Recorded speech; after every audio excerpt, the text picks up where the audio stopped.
Welcome to Across the Ring. My name is William Mayhem Michaels. And this is the scientist, Carl Schrupfer. And today we are here with Hayden Backlund. How are you doing That's me. today? I'm chilling. How about you guys? We're doing Oh, awesome. we're good. We're chilling. We're chilling. Hey, man. Before we get started on the show today, why don't you tell our audience a little bit about yourself, who you are, and what you do? All right. Well, my name's Hayden Backlund. I'm 22 years old. I'm based out of Buffalo, New York. I'm trained at the Nightmare Factory by Cody Rhodes and QT Marshall. I've been working for about 2 years. You've seen me on AW Dark or Barstool Sports Indie Corner Wrestling. And I mean, there's not much to say about me. What I present is what you get. There's no character. There's no gimmick. I'm the same person I'm gonna be with you guys. Is the same guy you'll get in the ring. So however you perceive me, that's how I am. Awesome, Yeah. awesome. So, how did you first get introduced to wrestling and when? Like, as a fan. So it's weird. Like it's always been a part of my life. There was never like, oh, I turned on the TV and I saw John Cena. Like it just was always there. You know what I mean? My dad's a wrestling fan, so it was just a constant in my life. There's never a particular moment. It's just been like from the day I was born till now. It's been every week. Like there was no pause. It's just there. It's part of my family, as you can see by the last name.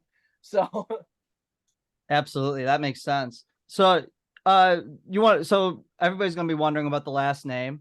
yeah, What's the it's weird. Like I'll always say it, and it's one of those things that becomes like a game of telephone. And the game of like he said, she said. I've been told Bob Backlund's my father. I've been told he's my grandfather. Someone was like, "Isn't he your uncle?" No, it's family lineage. It's in my blood. What I've been told, he's my great grandfather's cousin. So it's some fucking The Rock to Roman Reigns shit. It's bloodline. So, It's but blah I'm blah. not. Yeah, it's my last name though. It's not like someone told me that and I just ran with it. Hayden Backlund is my name. So perceive it how you want. Like, That's awesome. So when you mentioned that wrestling was always around and you were always watching it with your father, what were some of the companies that you were watching, and who were some of the people that caught your eye while you were watching so back then? it like being young in the business, because like I was doing AW Dark when I was like 19. Mm-hmm. I'm a WWE kid. I was born in '01. WCW and ECW was gone. I didn't get that. Mm-hmm. So it's always been like a WWE. And I feel like personally, that's why a lot of independent wrestlers love Japanese wrestling. It's always been so tough for me to get into it because I'm like bred for entertainment. Mm-hmm. Like I'm like, where are the fireworks? You know what I mean? So I'm a WWE guy and AW, of course, but Yeah, yeah. growing up WWE. And we've had guys like that before. We had Aiden Cole on the show, who's a big WWE guy. He's older. He's my age, but Okay, he likes more the entertainment aspect. yeah, that's how I am. Yeah. So Yeah, so who are some of your favorite wrestlers, either currently or when you were growing up? So when I was growing up, like I was always a big Kane guy. My dog's named Kane. Like I'm just a big Kane guy. I when I got into like my like awkward middle school, high school phase, big CM Punk. I think everyone that was around my age at that time and in school was CM Punk. As I became a wrestler and a worker, I found this new appreciation and love for Kurt Angle that just to this day I would say those three: Kane, Punk, and Angle, That and okay, Cody, but I have that's to say awesome. that. It's my guy.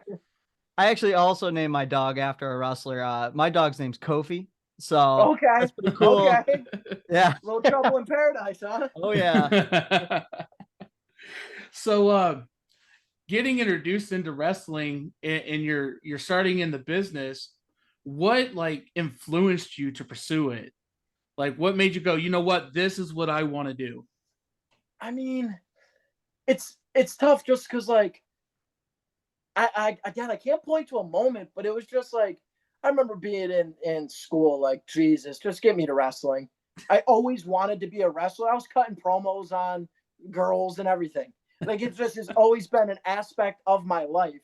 Being trying to be entertaining, catchphrases, whatever. It's so there was never like a now I got it because I remember like being 6 years old and going to Raw, being 16 and going to Raw, being 20 and go. So it's always been a constant. So So, getting into the business, the Nightmare Factory, that wasn't your first place of training, was it? No. So on my 18th birthday, I'm from Buffalo. There's a school called Grapplers Anonymous. That's who produced Daniel Garcia and Kevin Blackwood. So it's a good school. I went there, and it was one of those weird things of like, to make it, I had to go, if you know what I mean. And I wasn't showing up to practice as much as I should. It's like, hey, go get body slammed by grown men or chill with your buddies on Call of Duty. So like it was that I needed the kick in the ass. And that's why when COVID happened, I left Grapplers and I went to Nightmare Factory because it's New York. Everything shut down. Right. So Right. I went down there, and that's where like Grapplers taught me how to act in the business. Mm-hmm. Nightmare Factory trained me. Nightmare Factory taught me how to wrestle. So what was that like being a part of that? Nightmare Factory or Grapplers? The Nightmare Factory. So it was the first class. It was me, Brooke Havoc, Carly Bravo. Like we were the first group. And I remember going in there like, all right, I got to compete with everybody. And I was like a hard ass. And by the end of it, I was like, these are my family. Like I'm friends with all of them to this day. So it was a very good team-based aspect as things got going. It also taught me how to like act in the gym. Mm-hmm. Like, dude, I didn't know how to lift. I knew if I picked heavy shit up, muscles would appear. You know what I mean? Like I didn't know how to like, all right, do this, and eat that. So, and also like, there's certain things where I'll see when I'm on the independence of like, oh, I see how the Cody training paid off.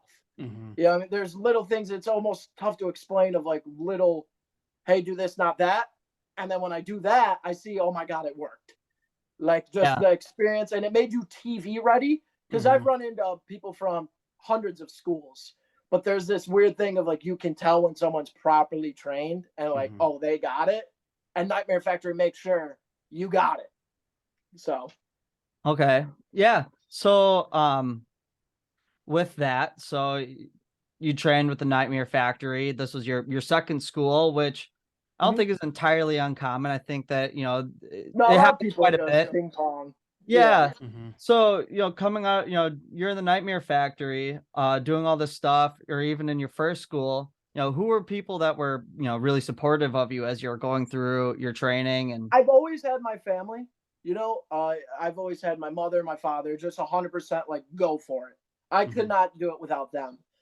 It was, I would just say really family based, and I made wrestling friends on the way because it was this thing of, and like I've said this to a lot of the people like that are younger, no one around you is gonna get it. Like you're not, oh, you want to come to the party? No, I gotta drive 6 hours to set up a ring to hope I get body slammed tonight. Like it's not, it's hard to explain. So it was not like there was a support system of like, oh, my football buddies get it. Oh, the guys I play basketball with, they're like, oh yeah. So it was always just having my family to support me, financially helped me, like everything. So just family.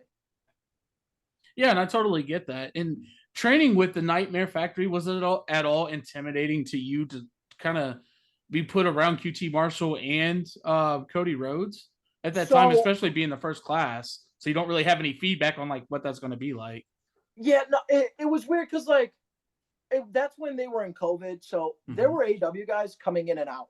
You know what I mean? Like Shaquille O'Neal came in there one day, like just big names. Right. And it was this thing of I look back at myself, like if you look at my dark matches, you wouldn't be able to tell it's me. And that version of Hayden, I think I bullshitted myself so much to the point of not being intimidated when I really should have been.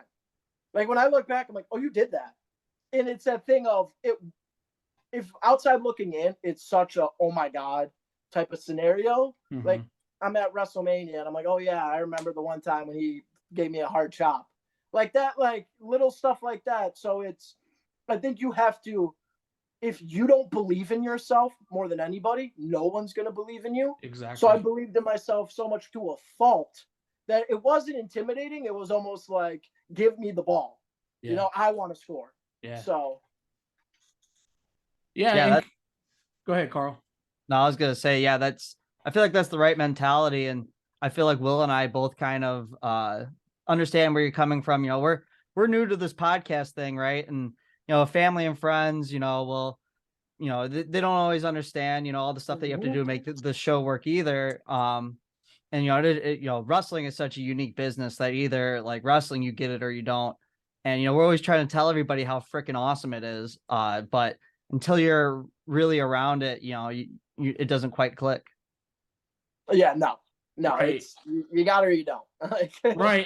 And working with it, we've worked with a couple of people, and we just announced on Instagram that we've met over in 52 days. We had over 1 million views across all of our platforms. Incredible. And yeah, that's incredible. I mean, I don't know if me and Carl ever thought that it would grow the way it has, to where we have talent reaching out to us like, hey, can I get on the show? I mean, it's phenomenal. But the thing is, like, sure, we love that we're getting views and everything, but the main thing is for the talent. We want you guys to get discovered. We want another outlet for you guys because we love this business so much. We want to give back to you guys. You know what I mean? And that's the beautiful thing. As a talent, we couldn't do it without guys like you. You know what I mean? Like it's a complete ecosystem of, you need you guys, you need the cameraman, you need the ref, you need the guy on the bell. Like it's one of those things. If one fails, we all fail. Absolutely. So that's why you guys are such an important part to the business. Absolutely. Well, I love the love fest that's going on here, but we got to break it up. Yeah. So talk a little bit. We talked about AEW a bit, and being in the Nightmare Factory. So, and we touched on this a little bit, but you got to wrestle on AEW 5 times, right? 3 times on AEW Dark, twice on Elevation. So episodes 83 through 85 of Dark, and episodes 5 and 6 of Elevation. You had an opportunity to be in the ring with Brian Cage, Powerhouse Hobbs, Ricky Starks, Miro, Alan Angels, Preston Vance, Chuck Taylor, Trent Beretta, Brian Pillman Jr., and Griff Garrison, which is a lot of names. A lot of big names. What was it like to have an opportunity to wrestle in a row on AEW? So I always laugh about my little AEW thing because, one, I look like expired milk when I was in the ring. I look disgustingly bad, but I was 1 month out of being trained. Facing Miro was the first time I ever faced someone in front of a crowd. Wow. And you actually got some offense in it. Not a whole lot, but you got a little bit. Hey, he knew I was there. I had him. Right. No, it was I've always put it like this. I felt like I was scared shitless, and it was this weird thing of like, oh, I'm not gonna make my career here, but I could end it. Like if I fuck up or if I say the wrong thing or you know what I mean? So it was so intimidating at the time. Where like now if I go there, I'm like, dude, come on, put me in there. I got this. It was like the experience, it went by so fast. It was one of those things you couldn't smell the flowers, because I remember like driving, because I was living in Atlanta at the time, driving to Jacksonville and just being like, Jesus Christ, I hope I don't have to face this guy. Like they do so many moves, and I was brand new, so it was just chaos. I remember it's kind of a funny story. When I faced Miro, I knew going in murder was the case. You know what I mean? Like I was like, all right, this is what it is. But they were filming for Jersey Shore for Zach Clayton. And I remember just being like, you guys got to get out of the way. Like I didn't know I had an entrance. They didn't tell me. Music hits. And they're like, that's you. I'm like, I have music? I like swim move, dive through a scene of Jersey Shore, like push them out of the way, and I go out the wrong tunnel. I'm the baby face. I come out the heel tunnel. They're booing me. I'm like, oh, shit. Should I go back? Oh my God. And then I look out and I'm like, there's like 1,000 people out there. I get in the ring and I'm like, Jesus, man, I should have went to college. And then, dude, I hear pyro goes off. I hear, I'm the best man. I'm like, I feel bad for that guy. I'm like, fuck, that's me. Like, I'm the guy. And I just remember being like, did I do something to him? Like, oh no, he's that good. I'm looking across the ring like, I want to be here right now. Oh my God. So God, I don't miss that. Yeah. I miss that. So it was a bit punishing being in the ring as a new guy with these, more established No, wrestlers. everyone was great. Like everyone's great. People say there's nothing that I could ever complain about, but it's one of those things of like, oh, I'm that guy today, aren't I? Yeah. I mean, you look at the board and you look, who am I facing? How long is it? Oh, like so. Yeah, hopefully it's different when we go back. Yeah, There we go. for the retake, right? Yeah, we'll do it right. We'll do it right. So we talked a little bit about your training and your experience in AEW. What are some of your hobbies outside of wrestling? Like, what do you like to do? So I've always been a big sports fan.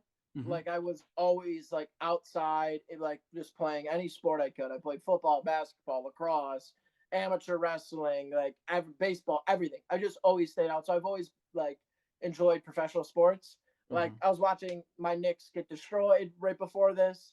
Uh, I'm in Buffalo, so I'm a big Bills fan. Mm-hmm. And then I'd say like kind of the like Star Wars, Marvel movies, stand-up comedy. So anything that just keeps me entertained. That. Yeah. So you touched on, being in a lot of sports. What were some of your, like in high school and stuff like that? Were you in organized sports like through school and stuff like that? Yeah, I think so football really shaped me as a person for wrestling.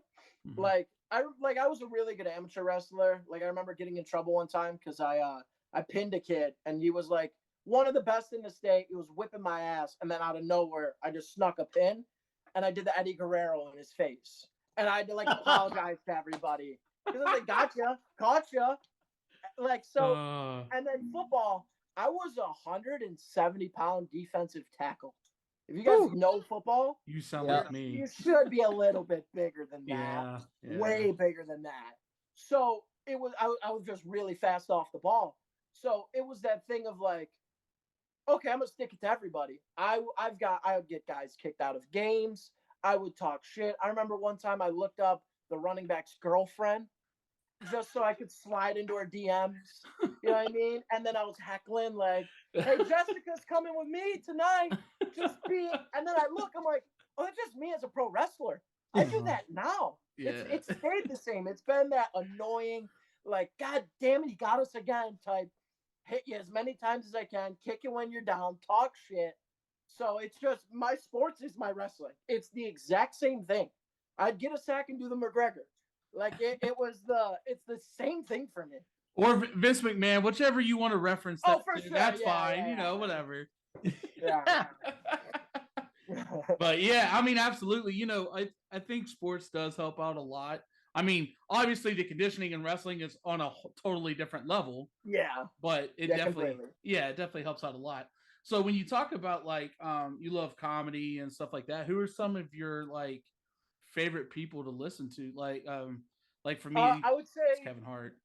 like Joey Diaz, Dave Chappelle. Yeah. There's a newer comedian named Shane Gillis that I've been listening to a lot. I know who Gillis is. Yeah, you know. Yeah. Who else would I really say? Chris Rock. Anything Chris Rock did was great.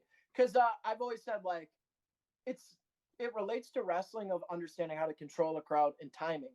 Mhm. The jokes are the moves. So if you understand like how they're pacing themselves, you can relate that into, oh, I need a comedic spot in my match. What would be a facial I should add so I don't just stand there and hope they laugh? So everything just works in its own. Yeah, that makes sense. We've had a few conversations now with wrestlers, and it seems like it's commonplace with wrestlers to not pull just from wrestling, but to pull from other, mediums of entertainment. And I don't think that everybody that either is a wrestling fan or not that may be listening, would have thought of, oh, like these aren't people that are just a, one-dimensional wrestling fan. These are people pulling from all sorts of different parts of culture to, hone your craft. Yeah, because I've always said, and I like a lot of people want to be wrestlers. If you want to be a wrestler, put a singlet on and go roll around on the mat with the guy. You're an entertainer. Look to all aspects of entertainment. You know what I mean? Your little wrist lock standing there is not cool. You know what I mean? So be entertaining. So if you find other means of entertainment, I've gotten promo material from music, movies, TV shows. So it's at the end of the day, we're entertainers. So you can wrestle if you want. I'll be entertaining. So kind of going back to what you were talking about with wrestling, you would slide into people's DMs and talk shit. Yeah. Is that your thing? Are you more of a heel than a face? Do you like the smack talk? Dude, some of the things that if you look at my Instagram, my number one photo right now is just a lady flipping me off. I have gotten fans to follow me to the parking lot. I've had to leave shows early because fans were saying they were going to slash my tires. Like, maybe the problem with me is, like, I don't know if there's ever that limit I won't go to.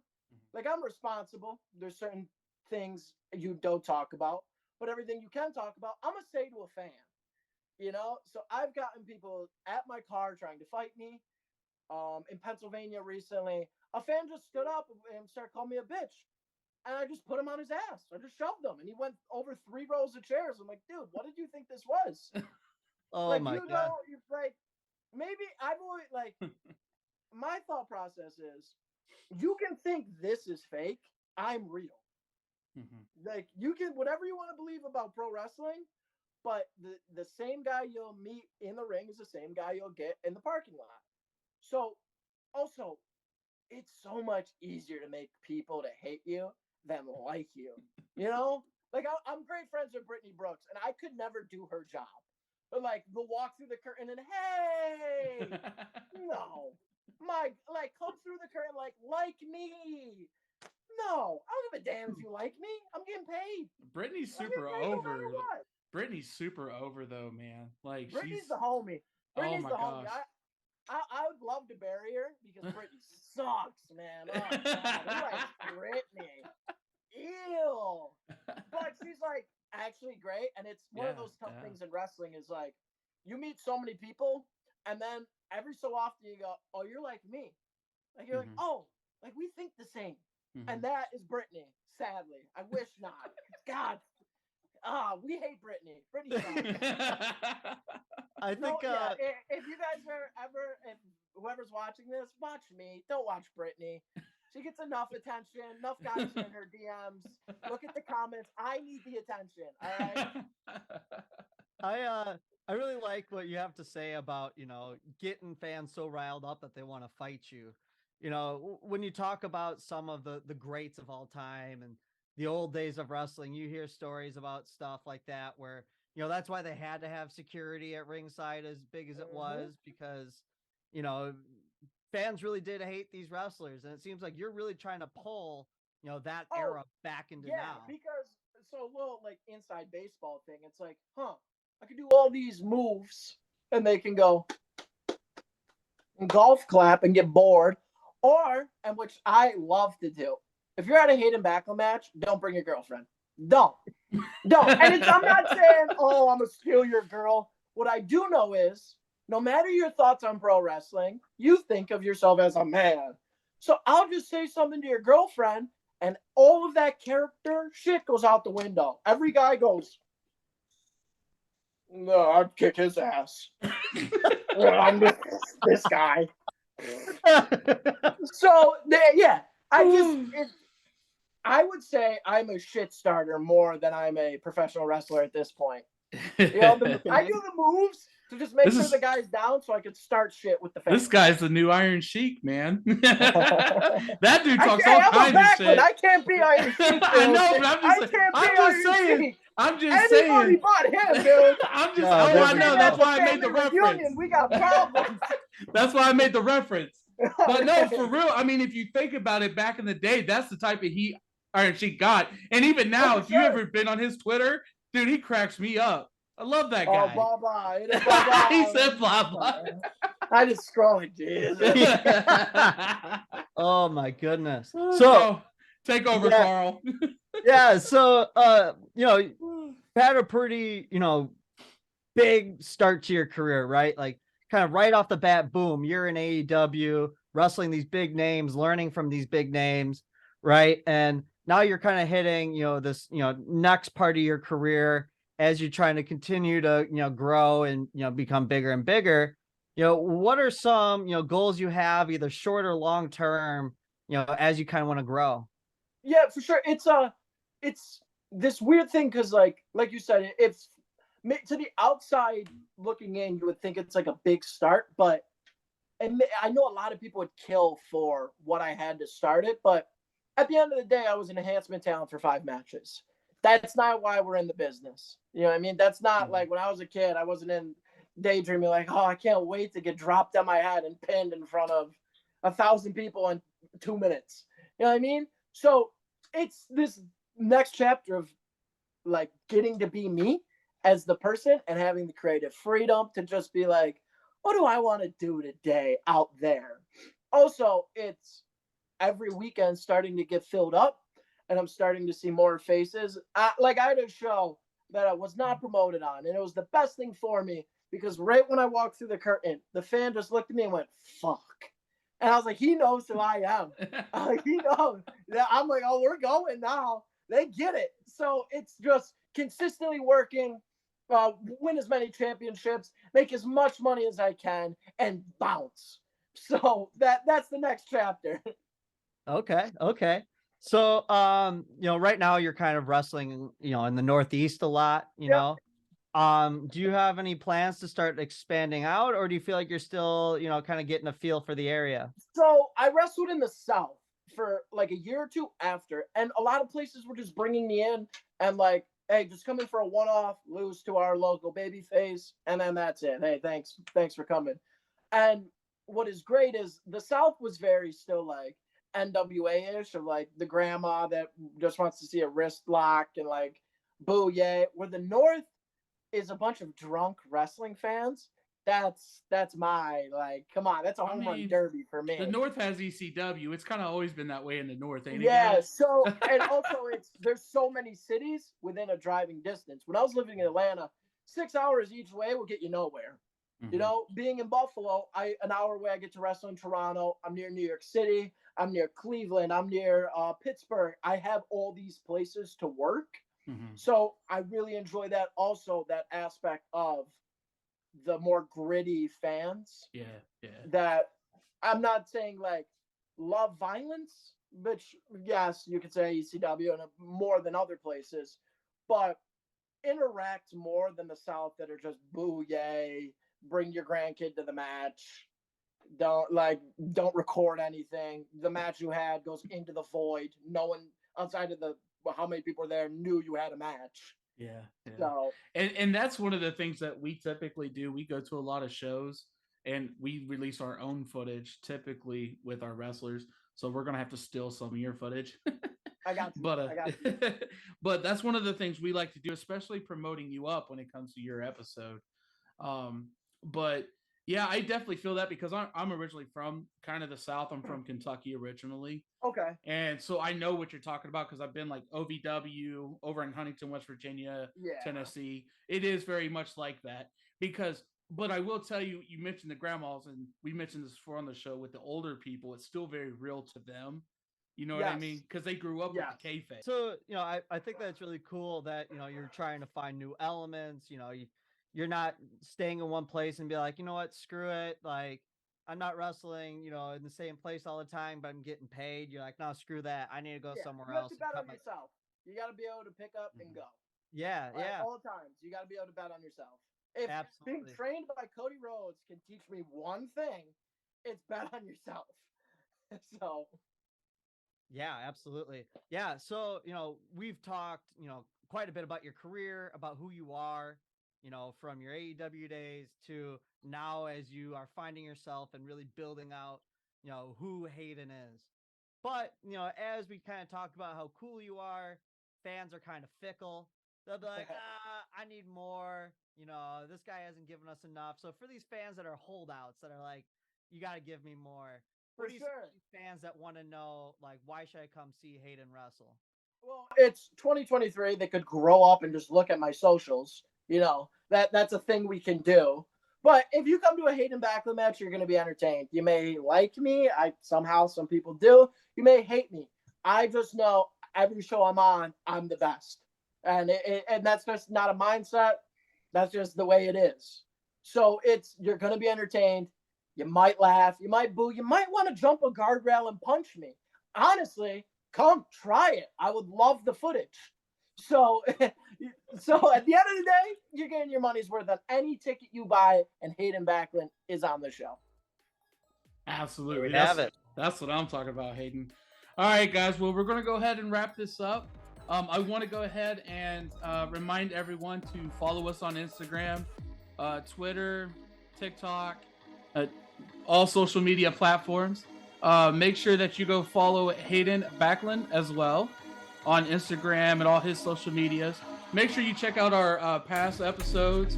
We're on all platforms as far as podcasts go. We're on Apple, Spotify, Pandora, blah, blah, blah, all of that, as well as YouTube. But as always, remember, you never know who's right across the ring.